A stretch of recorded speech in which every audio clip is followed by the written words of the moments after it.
success till now has been her books. Besides her own painting and everything that is good in her own work, but together I would say what successfully we've been able to do is this is the second book that we've been able to publish, because basically I feel that Sungi also has the same vision of what Fauzia writes about. The indigenous people, their craft, their thinking, their handicraft, their surroundings, environment is what we believe is also something that we should all respect and also preserve, and so that we've tried to sort of given a lot of input in the craft as well as the art side. So this is another aspect of Fauzia that we've been working, Sungi and Fauzia has been working together in.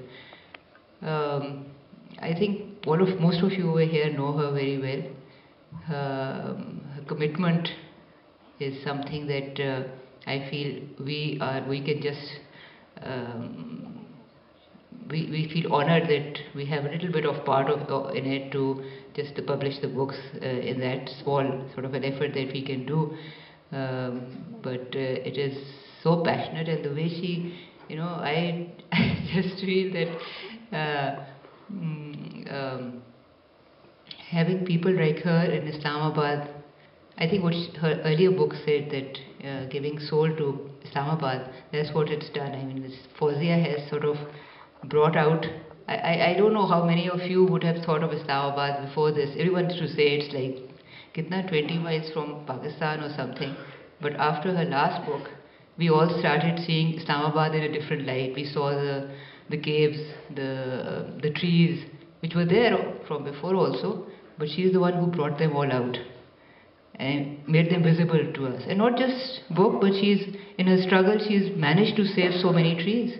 It's not just writing, it's not just active and as well as writing. So we at Sungi are really very proud of being honored with this.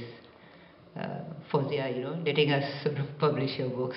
I'd now like to call to the stage a women's rights activist and a human rights activist who many of you already know, Ms. Tahir Abdullah. बहुत अरसे से काम करती रही हैं और हुकूक के लिए काम करती हैं.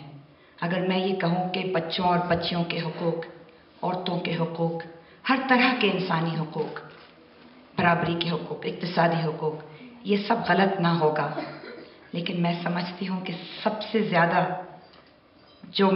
जिस पर बहुत ज़्यादा एक फ़ख्र महसूस करती हूँ और इम्प्रेस्ड बहुत हूँ जिस चीज़ से, वो ये है कि फौजिया ने हम में से बहुत सारों को, जो कि अपने आप को ह्यूमन राइट्स एक्टिविस्ट कहा करते थे, ये सिखाया कि सिर्फ इंसान ही नहीं हैं जिनके हुकूक होते हैं, जिनको बचाना है, जिनकी कंजर्वेशन और प्रिजर्वेशन करनी है, बल्कि वो एक ऐसी चीज़ें जिनको हम टेकन फॉर ग्रांटेड ले लेते हैं, मसलन पेड़ हो गए. Puts it, the green and secure Pakistan of my childhood is the Pakistan I want back for my children. Fauzia wants to save and share with our future generations her love of the banyan trees as a legacy of peaceful coexistence with those of other faiths and as a symbol of a gentler Sufi Islam. She takes us on a nostalgic trip of the beautiful Pakistan she has known, the inspirations she found, the beauty of the nature she enjoyed. Readers, be warned. This book is not for the faint-hearted, the complainers, and the apathetic amongst us. It is for those who have the courage to look truth in the eye, those who do not shirk from their duty and obligations, those who have the courage of their convictions to stand up to be heard and counted. Heartiest congratulations and thanks to Fauzia Minallah for presenting us with such a treasure trove, and to Samina Khan of Sungi Development Foundation for publishing this book. I'd now like to call on stage a leading political analyst, author, and academic. Please join me in welcoming Ms. Aisha Siddiqa. I think it's a bit unfair for her to ask us to speak for 2 minutes, because what she has in a book requires more than 2 minutes. It's a story that she's trying to tell. Story of a world that she sees disappearing fast in front of her eyes. Story of this area, of her world as she saw it once. And I think each one of us here have a story to tell. The world that we saw in our eyes, in our past, in the world which is disappearing very fast. With Fauzia's permission, let me share with you that although I've been living here in Islamabad for 11 years, I come from Lahore. And I always introduce myself as a runaway from Lahore. Runaway because I refuse to return. Not because it's very crowded, not just because it's more polluted. It's because of the hurt, of the fear inside me. The fear of going back and not discovering the world as I'd left it. Not discovering the Lahore which I had left 11 years ago. And I think more than plants, it's the ideas, it's the spirit that I've seen disappearing in front of my eyes. And in many ways, what goes behind the story, which goes behind the pictures that Fauzia has in these books, the narrative which she's put there. I think the real story is that there is a world which is disappearing, and each one of us probably has a share in not protecting it. By saying that it is all about the Indian subcontinent and the South Asian civilization of which we are a part of. And banyan tree symbolizes both a sheltered public space as well as a place under which you could sit and do soul searching. It's a place for an individual, like the whole Gyan Dhyan, and public space, which is Chhatra Chhaon. So it is a combination, and thank you very much, Fauzia, where you could use, and banyan symbolizes that you sit under a banyan tree and think and reflect and come up with ideas like Buddha did, and that is what you have celebrated in your work. And Chitarkari, I believe, is also common to all civilizations, Sumerian, Egyptian, Indus Valley, etching on and carving on tablets, and you have made it alive. And you have made us all happy and rich. Thank you. And I would also thank Sungi for publishing this work. When I was looking at the book, and this, I won't take more than 2 minutes. There was I remembered Iqbal saying somewhere, उसका तर्जुमा अशफाक साहब बेहतर करेंगे, कि अगर इंसान में एहसास जमाल पैदा हो जाए तो वो गुलाम नहीं रह सकता. And I think that is what the book tells us and reminds us of.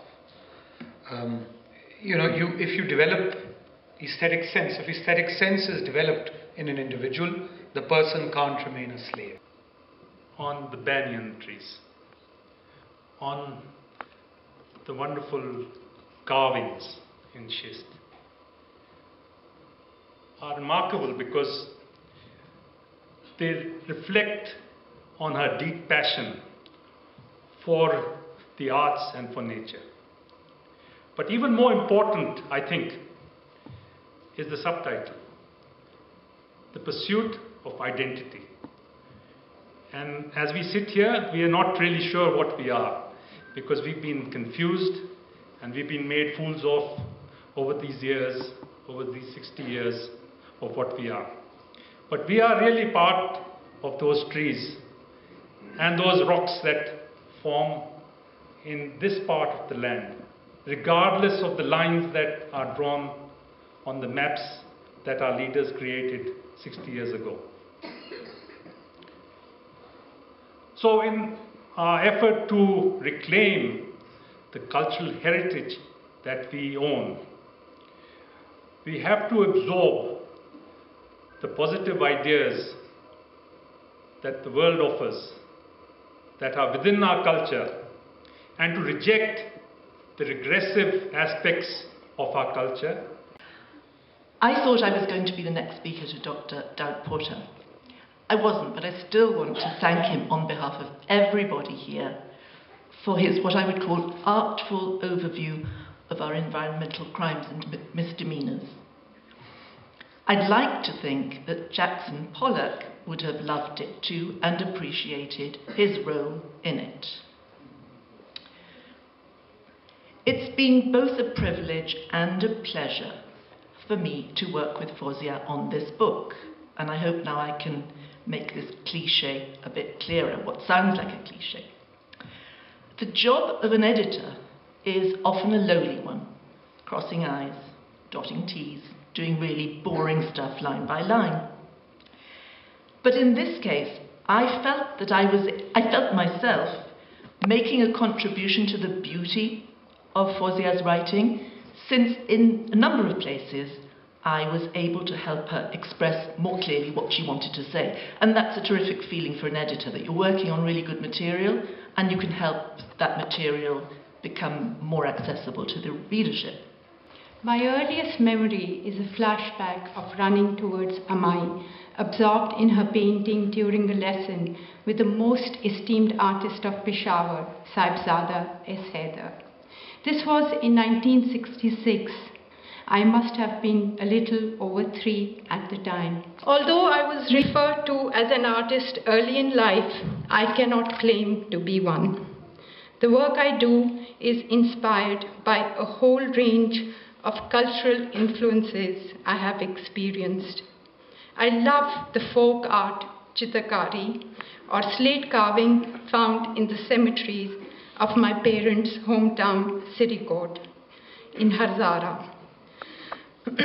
I'm greatly indebted to the artists and craftsmen of history, and it is of great importance to me that my work should help transmit appreciation of their work and its continuation. This is especially the case in an increasingly commercialized art world, where artistic talent needs to be sustained by sharp marketing skills and business sense. Moved by aspects of our culture fast disappearing, I have painted or carved without a view to the market. The time that needs to be spent on negotiation and networking, I have spent working on art projects with children and for the conservation of traditional skills and natural beauty. Violent images in children's books played a big part. It has to end with images of multiculturalism and diversity. My cartoon character Amai, the magical bird that I developed for children, Bachon Aapke Liye, is made of light and million stars. This tiny bird can turn magically into a shooting star and zoom around the world, taking children on exciting adventures. Amai is a word me and my siblings picked up from Quetta, where in some parts mother is called Amai. My Amai loves children like a mother and wishes for a humane world for them. Cartoons of another dictator as the emperor without clothes, and our poor, abused Miss Constitution. I